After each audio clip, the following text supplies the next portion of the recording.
to this edition of To Talk. This segment, we're going to highlight the Cobb County Water System. Our first guest, Kathy Nguyen, has been with the water system since 2001. Now, many of you know her as the Water Conservation Coordinator. She's been doing that job since 2004, and I think that that's probably the way most people in the public have gotten to know Kathy. Since 2009, Kathy has been the Senior Contract and Project Manager in the water system. So we're going to start off by talking about some water conservation issues, and as I would have expected, you have lots of neat toys and gadgets to talk about. I do. So let's talk a little bit about some of the stuff that you brought to show the folks watching on TV. Sure. Well, it's fall, right? So sometimes we think, well, we don't care about water conservation anymore because it's not hot and it's not summer, and that's usually when our mind turns to let's save water. But I say fall, let's turn our mind inside and start thinking about how to save water.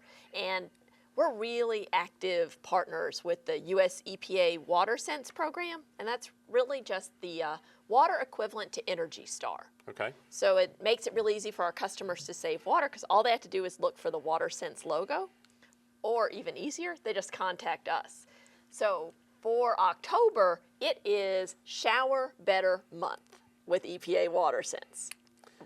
Okay, now that is not one of those shower heads that, I know some people complain because when you try to save water, there's like not a whole lot of water that comes out of the shower head, or you got to turn it off and stand there with no water. So how does this work? So exactly, that is a really good point. So people think that for some reason they think there's something different about water technology, right? You think about your computer, right, and remember what it used to be like, and now you hold it in the palm of your hand, right, in your iPhone.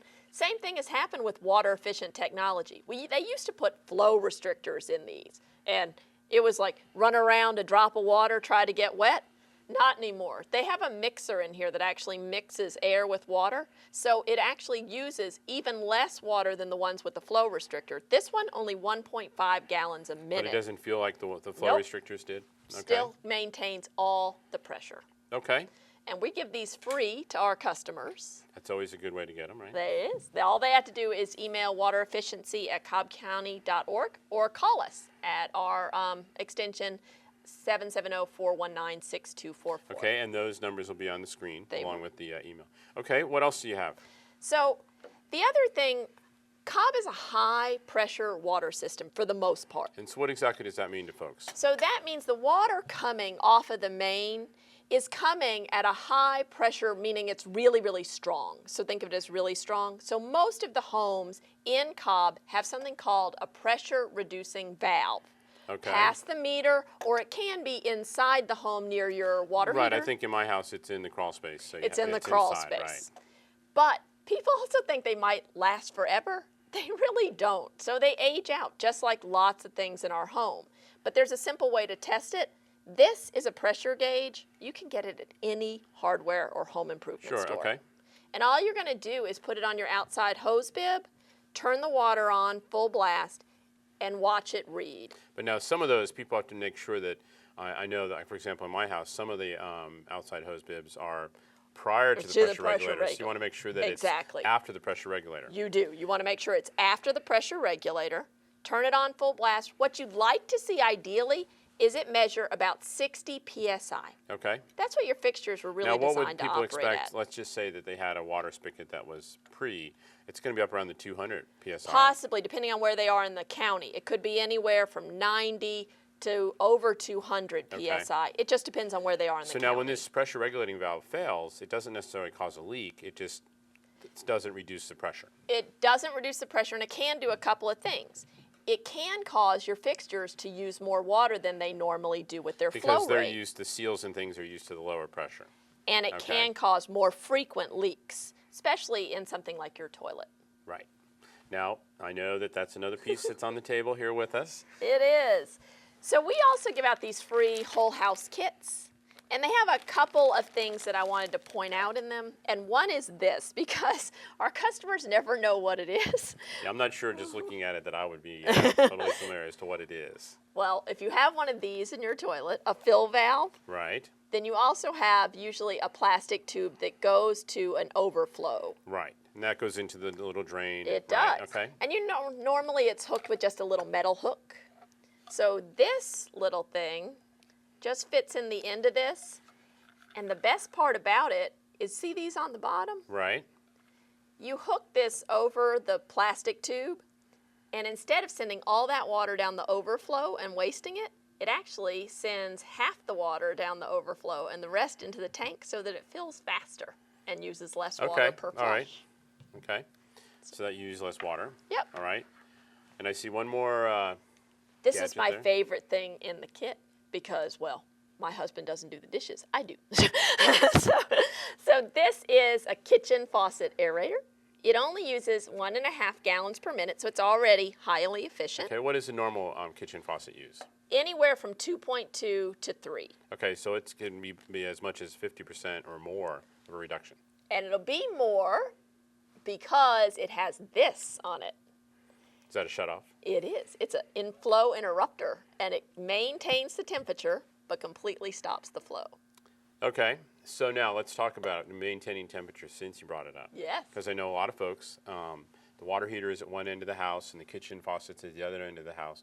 So what are some of the things that they can do? Because, you know, they're wasting an incredible amount of water running it just to get the hot water back into the lines. Oh, yeah. So that is a great question. So there's a couple of things. So there's the cheapest, easiest thing you can do. So wrap your water heater with a water heater blanket, Okay. also available at all the hardware stores, and line your pipe. Now, the hot water line. You Yeah. don't have to line them both. No, Just the hot water line. Just right. the hot water line. So just like insulation that you use on Insulation, your house. and you can even find some that's already pre-split that just slides over the pipe. So Okay. you can get that. But if you really have a hot water issue, delivery issue, especially to the furthest point in your house, the best thing you can do, and it's really come down in price, is to put a point of use on-demand hot water Okay. pump under And there. how does that work? So all you're going to do is it wires in. You can get a plumber, electrician to wire it in, or you can do it yourself if you're handy. Sure. You just put it under the furthest fixture, All and right. when you go to that fixture, all you'll do is either push a button or flip like a light switch, and it will instantly heat the pipe. And so the water becomes hot almost immediately, and then Okay. once hot water reaches the temperature sensor, it just shuts off. Okay, so that's a little bit different than, say, the recirculating systems that constantly recirculate the water back Because to the water that's heater. going to waste tons of energy. Sure. Right, so this is just kind of heating it right on the spot. Right on the spot. Okay. So you're going to save both energy and water because you're not going to be wasting the hot water, the energy to heat the hot water while it just continues. Now, what about, to dump I out. also know that there are instant hot water heaters Mm-hmm. that, you know, kind of go on the outside of a house. Now, how are those energy efficient wise? I would think they use a lot of energy. They do use a lot of energy, and especially, it's really going to vary. So if you have teenagers at home and they like to wake up in the shower for 30 minutes, It's probably not going to be a good one to use. it's not going to be a good one because it's never going to run out of hot water, and it's going to pump energy Yeah, constantly. sometimes that running out of hot water is a good time for them to get out Exactly. of the It's shower, a right? little reminder. Right. Okay, so now some other things that you've done while you're over there. Yeah. You have a newsletter, correct? I do. We have the Water Saver newsletter. So like programs like this, and anytime we're going to be out and about and feature articles on ways that you can save water, and even things like how our rates work and things like that, you can get on Water Saver. And it's always available on our website Okay. at cobbwater.org. Okay, and I know that is on the screen for folks so Yep. they can write it down. Okay. Or they can also use the same email we used before, that waterefficiency@cobbcounty.org, and they can register for the newsletter. And then you'll send it to them. Send it to them every quarter. Okay, so it comes out every quarter. Okay. Now, something else I know you've done, and because I've participated as a judge, is you involve the kids in school. Oh, yeah. We have a very active For the school calendar, program. right? Oh, yes. And you've been a judge for Water Smart Water Art, right? Right. So let's talk about that a little bit. That's our middle school program. Okay. We, with our partner, Cobb County Marietta Water Authority, who's our water wholesaler, we run the Water Smart program.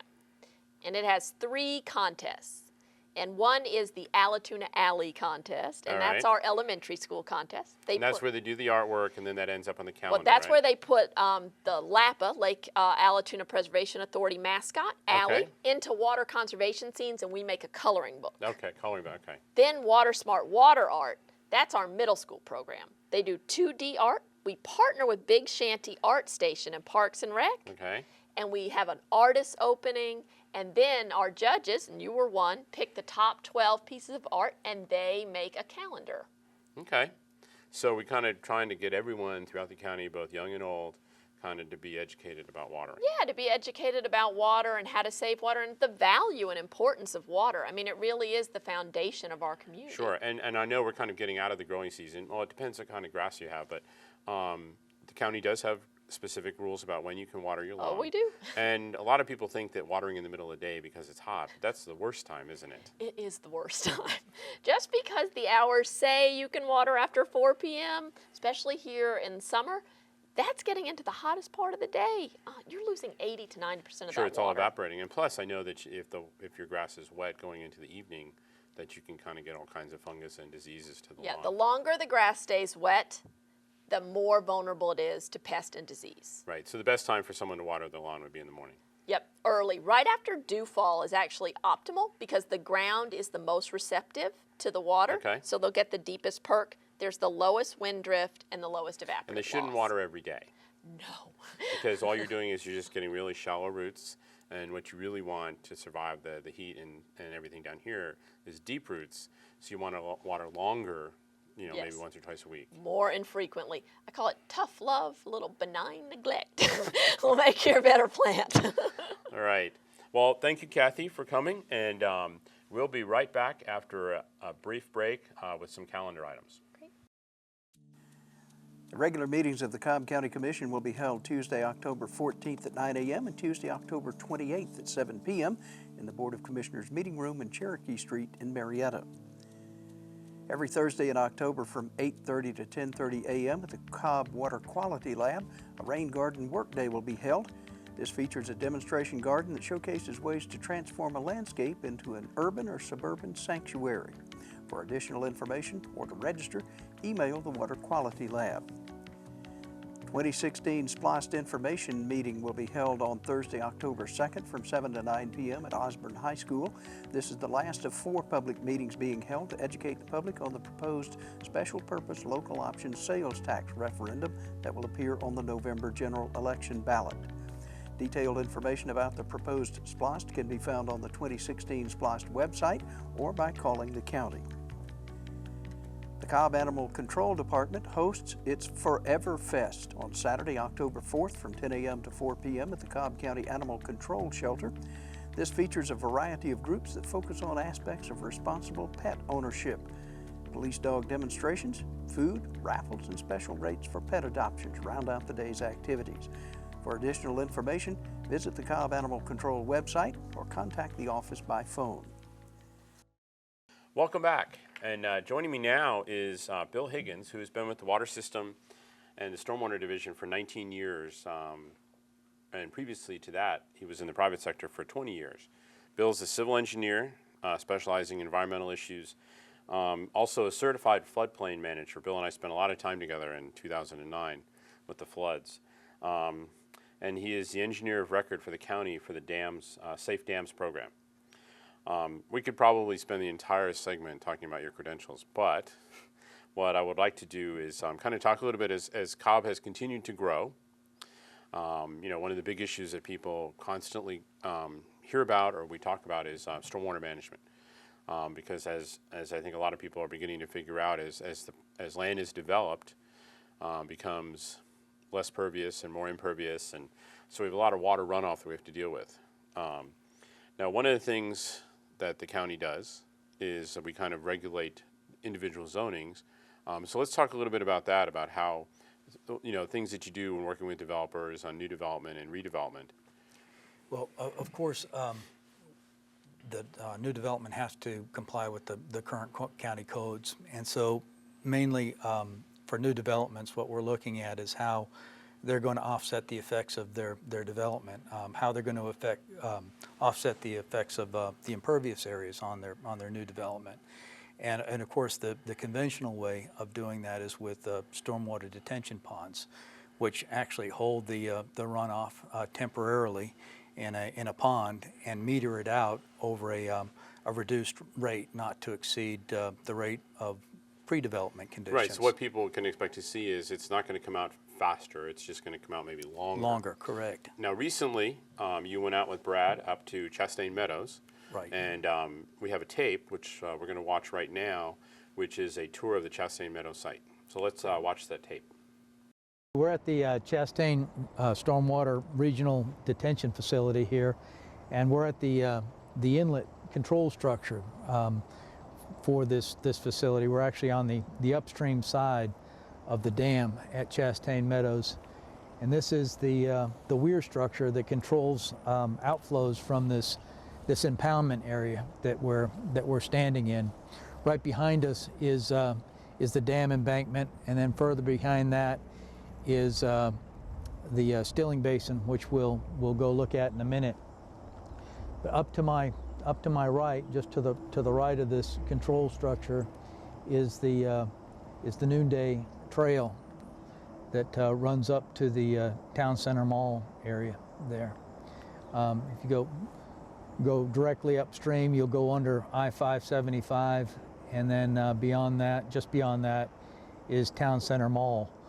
We have a tremendous amount of impervious area up there in the commercial area, in the Town Center Mall area, and Ernest Barrett Parkway in general. And the purpose of this facility is to try to offset some of the effects of that urbanized runoff, because just downstream of this area we have residential property primarily.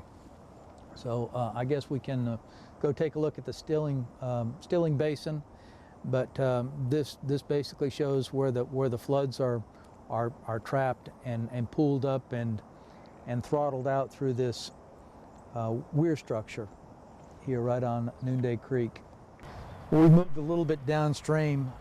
Again, just to my right, you can see the outlet control structure, the weir structure that we were just at. But what I wanted to point out here is we're standing on the crest of the facility, and we're actually standing on the overflow section right here. The dam crest length is 1,100 feet long, and the height of this overflow section that we're standing on is 24 feet above the natural grade level. In the top of the dam, you can see where the grade slopes up a little bit, slopes about 4 feet up. The top of the dam, the height of the dam is about 28 feet total. But the thing I wanted to point out here, what we're standing on is articulated concrete matting. Those are basically concrete blocks that are cabled together, and they have some self-healing properties in that they can kind of flex and change with small changes below them. So it's kind of a flexible concrete covering, but it also allows, there's gaps in the blocks that allow vegetation to grow up through them, and gradually vegetation will cover over these concrete blocks so you can't see them at all. Looking down just in front of us, we're looking downstream at the stilling basin, and the purpose of this is to dissipate energies coming out of the quadruple barrel culvert that goes underneath this dam. But the idea is to try to knock the velocities down in this big pool before they go underneath Chastain Meadows Parkway. And you can see the different types of articulated concrete block systems we've used. It's an open block system here on the crest that we're standing on. Around the stilling basin, it's a closed block articulated concrete armoring system. And downstream, underneath Chastain Meadows, what we're using are A-jacks. They're concrete jacks, essentially, that lock together. You may have seen bigger versions of these along the coast that they use for trying to prevent erosion. Their purpose here is much the same thing, is to prevent erosion and to again armor the bridge section and underneath the bridge to prevent erosion and scouring underneath the bridge. All right, welcome back. Well, all very interesting. And one of the things that I found very interesting in watching that tape was the fact that, people think of detention ponds and it's always got water and it's got weeds. And that particular site really doesn't look like that at all. Matter of fact, you pointed out that you have the Noonday Trail right on the one edge. Right. And the county looks like did a lot of things to kind of help return it to its more natural state. I mean, it's a lot different than some of the other ones we've done. Sure. Now, you mentioned in there a weir structure. Yes. So let's tell folks a little bit more what a weir structure does. Sure. A weir structure is actually the device that's used to help meter that flow out at the pre-development rate. It's sort of a flow retardant structure. So actually, kind of similar to a flow regulator like we'd mentioned a little bit earlier with yes, gassing. Right. Exactly. Yeah. Okay. Now, this is a regional detention facility. Correct. So this was not part of an individual development, but this was more of kind of a regional planning on the county's part. That is correct. That facility actually intercepts about 13 square miles, which includes a very intensely developed area up around the town center mall area. That whole corridor along Ernest Barrett Parkway is actually very heavily developed, and we felt like we needed to do something extra to offset that highly impervious area there. So that's now does that area, because during the tape you mentioned a little bit about flood, I believe. Now, had there been some flooding in that area when we had heavy rains? Well, yes, we had some complaints from people living downstream. Of course, upstream of that facility is mainly urbanized commercial area, but downstream of that area, of course, that stream Noonday Creek flows under Bells Ferry Road and underneath Chastain Road, and ultimately up to Shallowford Road. That's all residential area, and we had reports of flooding in those residential areas following the development of the town center mall area. So this was something that we were doing to try to mitigate. So now what will happen is if we have heavy rains, that facility will collect the water, and I was trying to do the math, but I figured I'd just wait and ask you. So give folks an idea of the volume of water that facility can retain. Well, just of course every storm is different, but say for every 10,000 cubic feet per second of flow it receives, it'll knock the flow down by about 25 to 30%. So there'll be about 7,000 for every 10,000 cubic feet per second that goes into the facility. Only 7,000 cubic feet per second leaves. So it knocks the flows down by about 30%. So to give people an idea, I mean, on after a rainstorm day, how much water is flowing across the Chattahoochee River, give or take? On a non-storm day for the Chattahoochee River, it's probably on the order of about 3,000 CFS, just if I had to guess. Okay. So we're talking a significant volume of water that this is, reducing it down. Yeah, absolutely. When you consider the Chattahoochee River intercepts, so much more drainage area. You're looking at 1,400 square miles as compared to 14 or 13 square miles for this. So it's a much bigger drainage area going into the Chattahoochee River. Right. Well, and what I was trying to do was give folks an idea of the volume of water. Now, the other big thing that you mentioned in there was quadruple barrel. Right. Now, I'm assuming that just means that there's 4 pipes. Yeah, right. There's four box culverts underneath. And but as you mentioned in the tape, the attempt there is to slow that rate down and so that it's less impact downstream. Correct. Well, I want to thank you for joining us on the show. And if folks have any questions, they can reach you over at the County Water System. Certainly. And that about concludes the show for this month. And we look forward to having you join us next month. Monday, October 6th is the deadline for registering to vote in the November general election. Those interested in voting in the November 4th election must be registered to vote by no later than Monday, October 6th. For information on registration requirements, visit the Cobb County Board of Elections website or call the County Elections Office. Tuesday, October 7th from 5 to 7 p.m. at the KSU Center at Kennesaw State University. It's a How to Do Business with Cobb seminar. Participants will learn how to become a vendor for the county and will be able to network with other business owners and county personnel that make purchasing decisions. The seminar is free, but space is limited. You may RSVP by email or by calling the RSVP line. A rain barrel workshop will be held Thursday, October 9th from 2 to 3 p.m. at the Cobb County Water System Quality Lab. This is a free workshop during which participants will make rain barrels and then be able to take them home with them. Space is limited. Registrations are taken online only at the Rain Barrel registration website.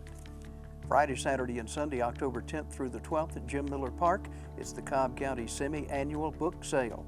Items in the sale include both adult and children's books, textbooks, DVDs, and VHS movies. All profits from the sale go to buy more items for the 16 Cobb County libraries. For more information, contact the Cobb County Public Library.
Welcome home, man.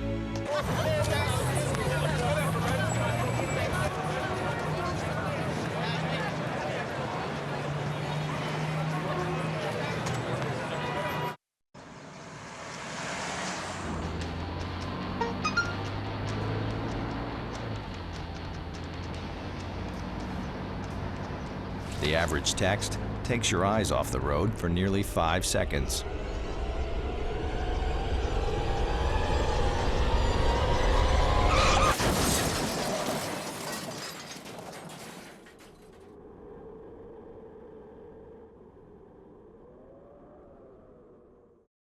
Mom, can I have $1? I think my purse is upstairs on the bed. It's not here. Check the dining room. No. The upstairs closet? Moms everywhere are finding ways to keep kids active and healthy. Get ideas, get involved, get going at letsmove.gov.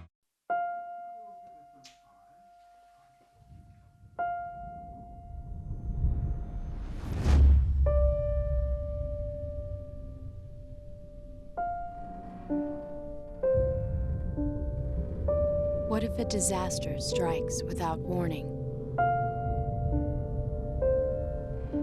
What if life as you know it has completely turned on its head?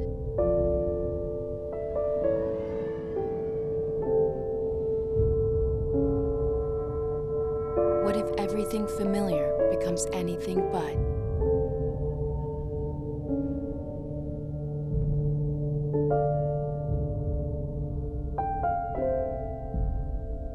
Before a disaster turns your family's world upside down, it's up to you to be ready. Get a kit, make a plan, be informed today. Learn how at ready.gov. Now, come on. Come on. All right. I know, 2 seconds. Hang on, just stand still. Stand still, though. 1 second. I know. Just Mom, okay, go, go, go.